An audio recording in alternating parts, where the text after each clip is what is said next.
Let's get this party started. Coverage tight, spotlight on tomorrow. Who you with? Trust, you'll be delighted that you followed. At Phirst Contention, the invention. We debate sports, of course we should mention. What's that? We cover games, we don't play suspensions. We 100, so if your star's missing, we let you know your squad surely gone fishing. We never fish though, no, not our motto. We sport on deals, on court, on fields. The victors, the vengeance, the legends, latest invention. Phirst Contention. I said, hola, senors and senoritas. Welcome to another episode of Phirst Contention. I'm your boy, Marvin Banks. Here, we got a four-person crew here tonight. Steve over there in Shed's block, Miss Jolly over here, and my man, Sosina. Salutations. Thank you, Marvin. Good show tonight. Capetra, what are we talking about today? All right, ladies and gentlemen, we're going to call tonight the NBA special. We're talking all basketball tonight. But before we get things started, let's kick it over there to Shed's block. What's going on? What's going on, ladies and gentlemen? Strive higher every day. Thank you from my fellas and lady over there with the crew. We're going to talk about basketball. And, of course, I got some things to say about my Knicks, but let's go. Ping pong's not in his favor. Ty, what's up? He had to throw the Knicks in there. We're going to talk about a team. We'll start off with the squad that collapsed in their series. Marv, you sent the production email. How did you put it? What the happened to the Clippers? Yes, up 3-1, and they allow the Rockets to battle back and get to the Western Conference Finals. All bad. Thoughts on how the Clippers just fumbled the series? I'm going to be completely honest. I didn't watch the game because I felt like the moment I felt when it was Seattle in the Super Bowl, when I thought we had won it. I didn't need to watch it. I was wrong. Yes, you were. You know what? I can't even explain. They were up 3-1. Remember we was on this set last week? Yes. And we was just like, well, we'll see the Clippers in the Western Conference Finals. That was her, especially. probably against the Grizzlies, because the Grizzlies was dominated. No, Boy, we played against Golden State. I felt Golden State. But Zebo, Zebo and Blake Griffin. Zebo and Blake Griffin. We want to see that. We want to see that. Okay. Boy, oh boy, has things changed within a week. The Clippers are now at home doing what we're doing, and Golden State and the Rockets are currently playing right now. And what happened? It has to be the Clippers' curse. Donald Sterling is at home laughing at them right now as we speak, because there is no way possible that you're up 3-1. You're dominating them. They go to Houston, lose. They was up 19 in Game 6. In the Staples. In the late third quarter. And got beat 40 plus in the fourth quarter. They gave up 40 plus points in the fourth. You know how hard it is to do that on 2K? But they allow 40 plus points in the fourth. I just don't know. They're mentally weak. In Game 7, they just didn't show up. Mentally, they're fragile. They're very fragile. You say mentally weak. The pressure got to them. It's obvious the pressure got to them. What happened at the onset of this series? Chris Paul with a hamstring, fresh off that Game 7 series clincher against the Spurs. They don't play Chris Paul, and they take the first game. And so we're thinking, oh, man, they got this in a wrap. Yeah. You don't even need Chris Paul. You still win. We're like, ooh, Blake. Earthquake Blake, as you like to say, Marv. Earthquake Blake. Man, Blake, he is transcending in the playoffs. Man, this Lob City. Doc Rivers, JJ, Matt Barnes, and his mouth.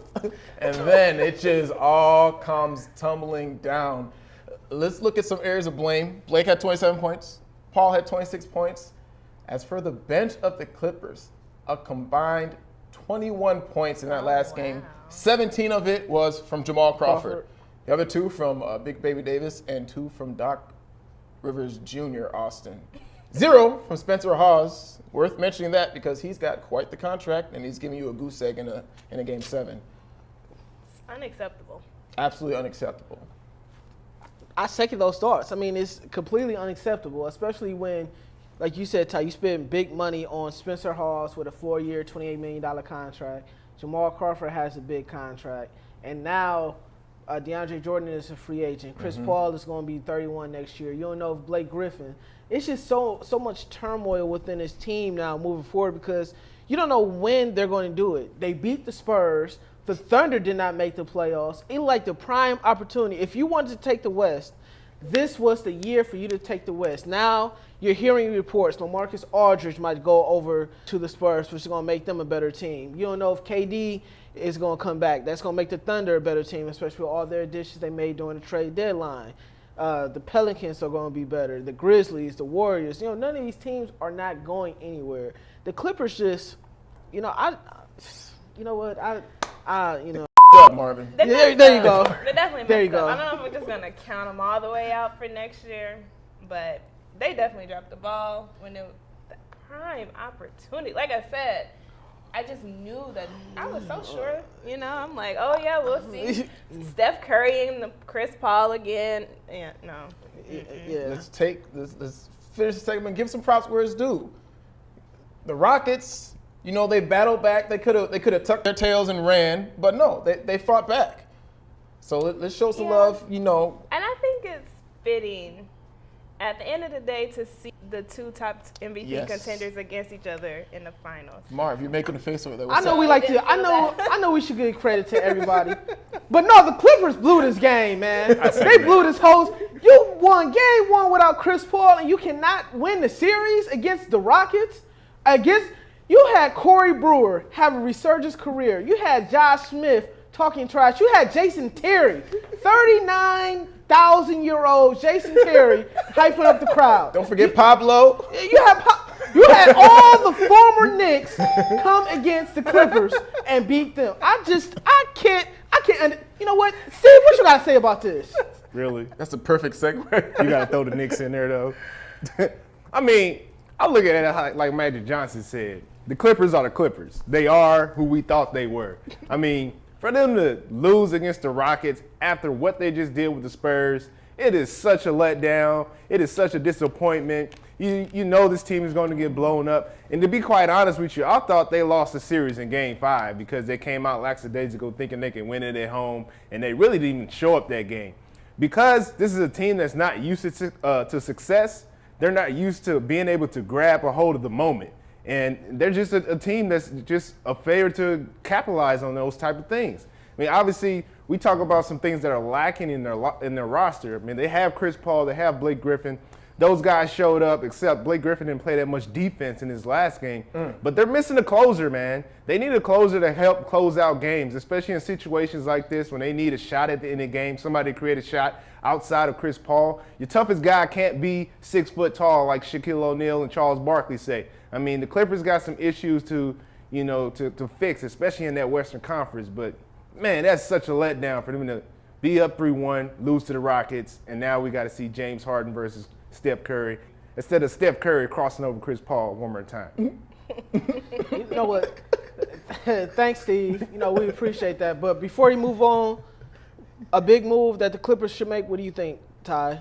Any big moves? If Phirst isn't too serious about hanging it up, he's made some big shots in his series. He added to his legacy. I mean, if you need someone to come off the bench and make a shot for you who's not afraid to, I want to see Phirst get out there, reunite with Doc Rivers. Melo. Capetra, do you think they should make a big move? Oh, definitely. They got to be able to close it out. Yeah, true too as well. Who you think? I think that they should probably get rid of their potential sixth man of the year, Jamal Crawford, and maybe try to package them and find a sucker to take Spencer Hawes' contract. That's going to be tough. A team maybe like New York. But let's go to the Western. But while we're talking about the Western Conference, I mean, we do have the battle of number 1 versus number 2 in the West. We have the beer versus chef. So, cooking it up, stirring it up. It's going to be a lot of cooking. It's going to be a lot. Yeah, it's definitely going to be a lot of cooking. So, who do you guys have? Western Conference Finals, Rockets, Warriors. Warriors. Simple enough. Again, I chose the Thunder at the onset of the season. When KD hurt himself, I jumped off. And whose bandwagon did I join, Marvin? Steph Curry. With the shot. Boy, they swept the season series 4-0, won by 15 points on average. And so I think they're going to do it again. It's worth mentioning all 4 of these teams jacked up the most threes. Well, who's the most prolific three-point shooting team? That will be the squad with the Splash Brothers, regardless of the basketball analysts and what Houston's got going on with it. Take a step back if you're at the three-point or take it to the hole. I'm going with Warriors. Long story short, Warriors. Capetra? I already said Warriors.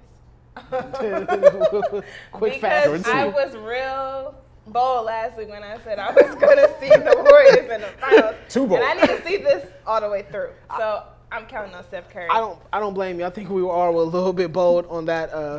But there's something that Ty has continuously said throughout the show.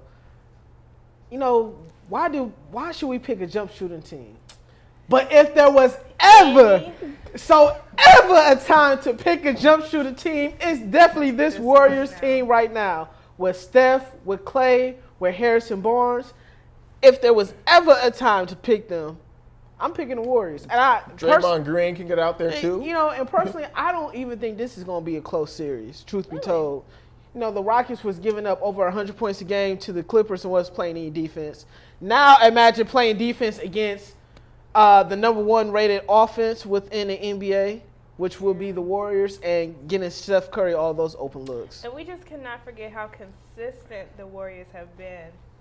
All That season. alone, like, that's the only team I really see in the finals that's giving me consistency the whole way through. True, very true. They reigned supreme from the onset of the season. MVP Steph Curry, we said absolutely. It was the season of Steph Curry.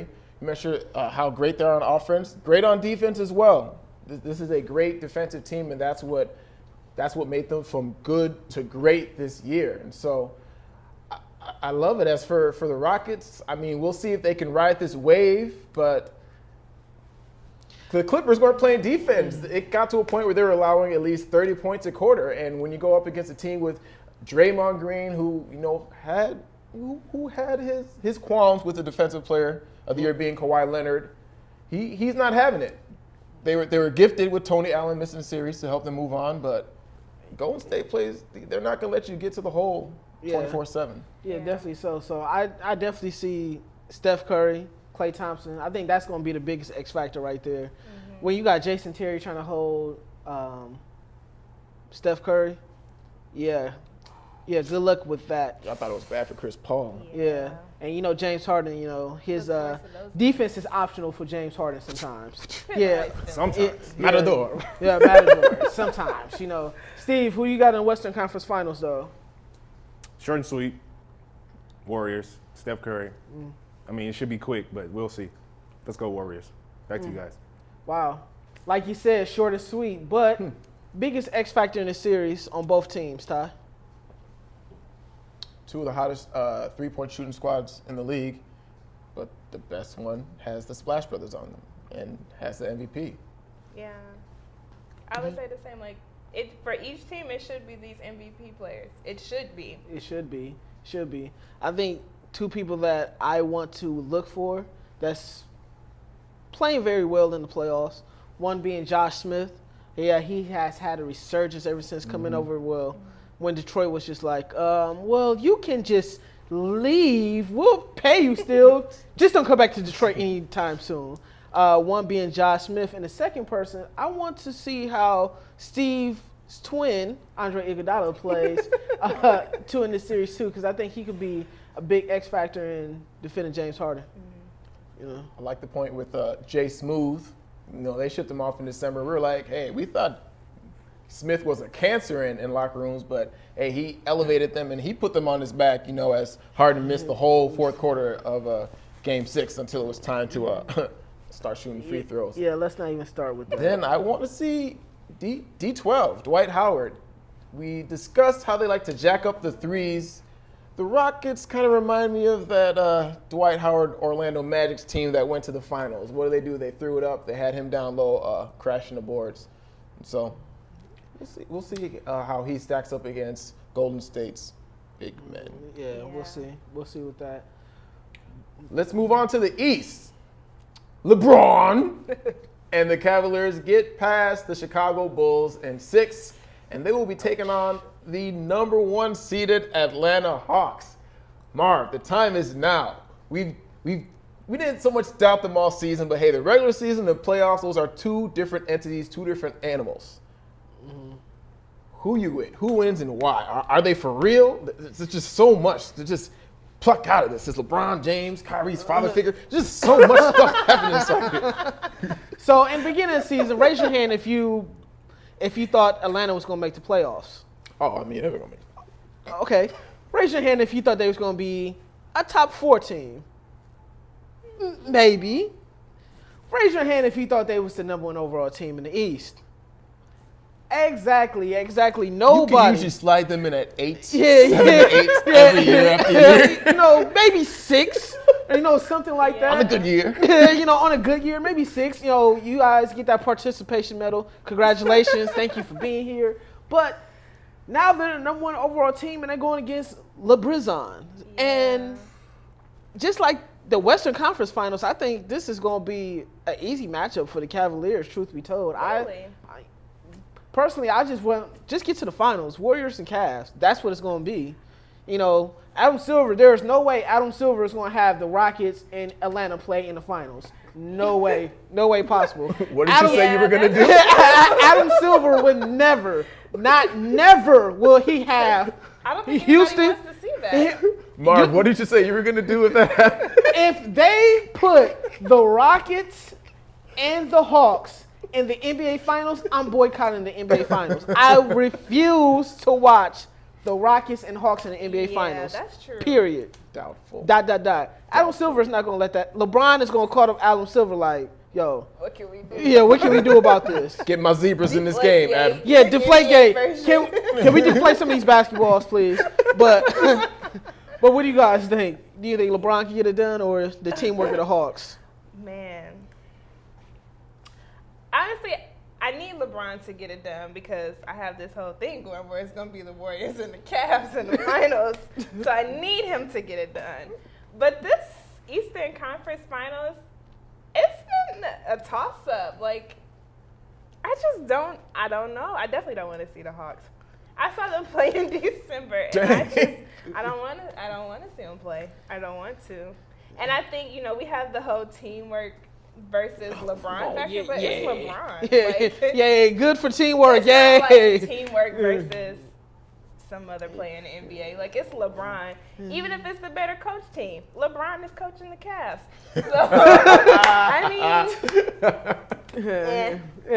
mean, he should have won Coach of the Year, Ty. Future mentions how she doesn't like watching them play.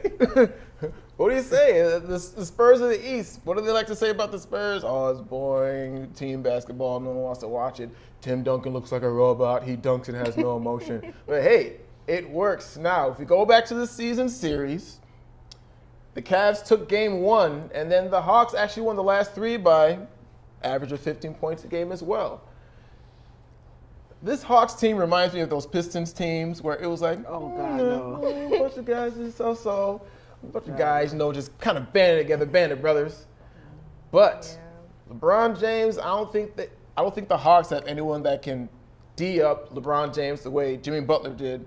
LeBron James had arguably one of the worst series that he's ever had, and he was still able to put them over. Why? Because he makes his players better. J.R. Smith comes over from the Knicks where Melo's doing nothing for him. Don't forget Iman Shumpert. Iman Shumpert comes over from the Knicks where Melo's doing nothing for him. And what happens? They elevate their play the same way that James Harden had Pablo Prigioni out here looking good. When you come from the Knicks to another team, things happen. Magic happens. You get to the playoffs. Better yet, Marvin, you get to the conference championship. So you have all these players, Matt Dellavedova, Tristan Thompson. You know what? How can you go against the best player in basketball? I'm taking. It almost reminds me of Cavs. when you watch high school basketball and it's the suburban school against the city school. City school. Teamwork. Star player. And you know what always happens? Whoever the city can control school. The pace of the game wins. That's so disrespectful. And you know what normally happens is the city school normally beats the brakes off the suburban schools 9 out of 10 Once they times. control the pace of the game. I think Atlanta's team basketball could force it to 6. I don't think that they're out before 5. I think they could force at least a 6th game. But Shed, what you got over there in Shed's block? Who's gonna win the Eastern Conference Finals? Yeah, man. I mean, I can't I can't pick against LeBron, obviously the best player in the world. Also, shout out to Mon Shumpert, J.R. Smith. You guys are doing your thing out there in Cleveland, buddies. Good job. Knicks tape? Yeah, Knicks tape, whatever. Anyway, I think this is going to be a better series than people are actually kind of giving credit for, just because Atlanta is no team to kind of look past. I mean, they play team ball, they play boring ball, but as you can see, man, that's really kind of given LeBron trouble in the past. But LeBron is definitely the X factor. To me, obviously, on the Hawks side, I'm looking at the amount of second chance points they can get. Tristan Thompson, he dominated the boards against Joakim Noah and Paul Gasol with the Bulls. He was just out there as a man-child getting all those boards. I don't see that happening with Al Horford and Paul Millsap. I could be wrong, but I see second chance points as a big opportunity for a team to kind of win this series. But I think it's going to go 7 games, to be quite honest with you. But LeBron's going to pull it off because, like Mark said, Adam Silver is not going to let the Hawks get to the finals. So the Cleveland Cavaliers against the Warriors is what I'm picking. So back to you guys. All right. We'll see what happens there. But we need to start looking ahead to next season. Today, the draft lottery came out. Top 5 picks are in. Number 1, Minnesota Timberwolves. Okay, Minnesota. Number 2, Los Angeles Lakers. Number 3, Philadelphia 76ers. Number 4, New York Knicks. Number 5, Orlando Magic. Gentlemen, thoughts? Top 5 picks? Well, before we give our thoughts, I know there's someone that might be a little bit disappointed. So, once again, we kick it over there to Shed over there in Shed's block. Shed, what do you have for us? What the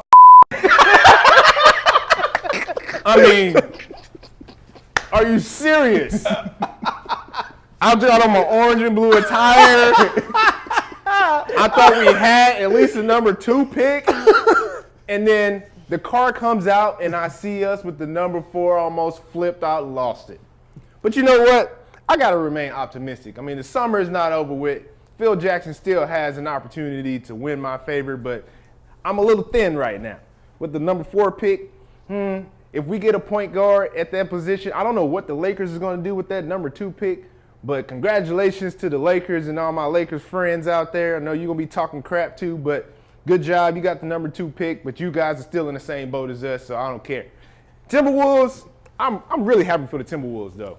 I think they should get Karl Anthony Towns. They could build off of him and Wiggins and really kind of build that future. Like I told you guys, in a couple years, the Timberwolves are going to be legit, and this is starting to form his way with that way, building that young talent.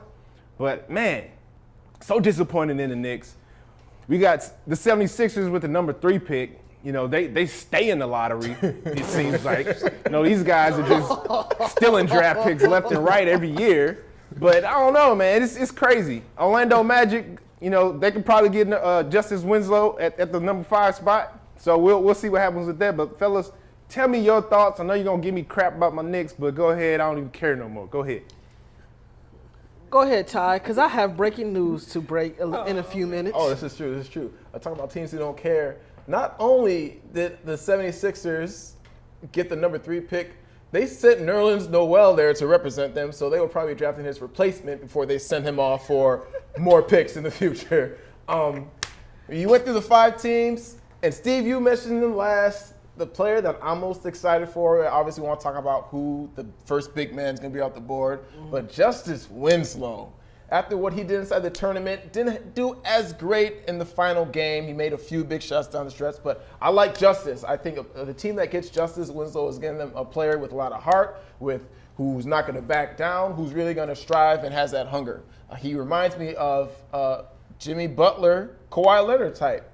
A player who will work for it and get progressively better. I think Justin Winslow is a top 10 pick. I don't know if he's going to be a top 5 pick. Shoot. And I say that because we haven't factored in these overseas players that are going to come in, the big guys from overseas, even with Jahlil Okafor and Karl Anthony Towns. So, all those people, but those overseas guys kind of slip in on us. He's definitely going to be a top 10, top 5. I don't see him up there. So before I get into the breaking news that was just ran past the desk, let me give my top 5 mock draft because that's things that we like to do right now. So number 1, Minnesota Timberwolves. You need somebody in the inside that can not only score but can also block shots. That's why I think they would go with Karl Anthony Towns. There, number 2, the Lakers. I think that they need a presence. They need a big man to run the show. Jahlil Okafor, I think, works well for them. Can't say Lakers without a big man. Exactly. So, in number 3. Sacre is not doing it. You know, and number 3, now, the Sixers have collected every big man possible for the last 4 years. This year, I think they actually finally get a point guard out of Ohio State, D'Angelo Russell, who I think might be the best prospect within this class right now. I like D'Angelo Russell's game. Number 4, the New York Knicks. We'll save them a little bit later after this. Number 5, I think Justice Winslow goes to the Orlando Magic. And number 5, to get a running mate with Alfred Payton and Oladipo. That would be nice. But there is breaking news. Go ahead. This has come across the desk. And please turn the camera to Steve's face. There are reports that the New York Knicks will not draft nobody with the 4th overall pick, and they will trade that pick as we speak. After they did not get a top 3 pick, the reports out of New York is that they're trying to trade. They're trying to shop the 4th overall pick. Phil Jackson, what are you doing? Oh my God. Now remember, this was the man that Steve has entrusted in, but if they do keep the pick, I think they will probably draft somebody like Emmanuel Mudiay that was supposed or to Russell, go to. if we can get him. I'm sorry, this is Marvin's mock draft, and Russell was already gone. Forget you, Marvin. Emmanuel Mudiay that was supposed to go to SMU, but went over to China Yes. because of his grades, and I think he'd be a nice prospect. But Yeah, definitely. definitely funny. I want to make it official. If the Knicks trade this pick, this would bring so much joy to my heart. If the Knicks trade this pick, I quit. That's You what a lie. I'm saying. You know, Melo, I got your back. Phil Jackson, I don't know what the hell you doing. That's what I gotta say. I'm a Timberwolves fan. Matter of fact, I'm in Minnesota. I'm a Timberwolves fan now. Forget all this bull crap about the Knicks. Man, Melo, I love you, but man, it's just hard. It's really hard right now. It's really. Anyways, the camera back on us. You know, it's interesting when the players leave Carmelo, they actually get better. So, you know, when they play around MVP type characters and everything. It's like, Proof's in the pudding. it's like that one guy you date and then he going to get married and you keep being that girl that prep him for marriage. Yes. Okay. That's that brings so much joy, so much laughter in my heart. That's how we doing? But you know, as we wrap this up, Ty, you want to wrap this up for us? Joy and laughter. Folks, thanks for watching. Hope you enjoyed the show. Steve, love you, buddy. But before we wrap it up here, don't forget, like the video, like us on Facebook, follow us on Twitter, and go ahead and subscribe to the YouTube channel. Exactly. So for Shed over there, Shed's blog. Shout out to the Timberwolves. Oh God. And shout out to everyone behind the scenes making Phirst Contention. Patrice. Especially Patrice. Special shout out to Patrice and staying awake back there. But for Shed over there, Shed's block, for Miss Jolly, I'm Marvin Banks, Taiwo, Sosina. Signing off. Phil Jackson should be fired. Trey's up. Ride with Phirst Contention, that's full throttle in. We sport on deals, on court, on fields. The victors, the vengeance, the legends, latest invention. Phirst Contention.